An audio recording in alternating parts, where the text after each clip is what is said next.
Hello, this is Danny from DC Plumbing and Heating, and I'm just going to do a quick review of the Makita 18V battery caulking gun. It's one of my favourite power tools. So,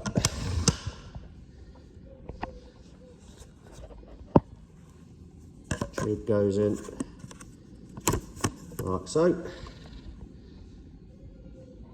Push the thing in. You've got a speed control at the back. I think it's about 1 to 6, and unlock, push the button. See, that is very slow, number 1, and it's got an automatic cut off. Let's whack it up. That's number 5.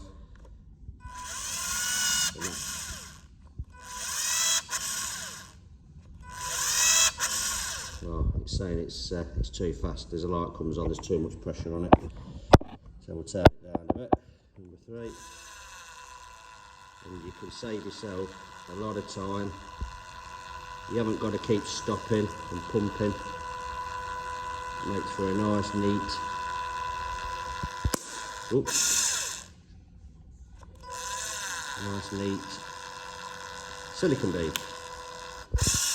So that's the Makita 18V electric caulking gun. Thank you. I'll speak to you soon.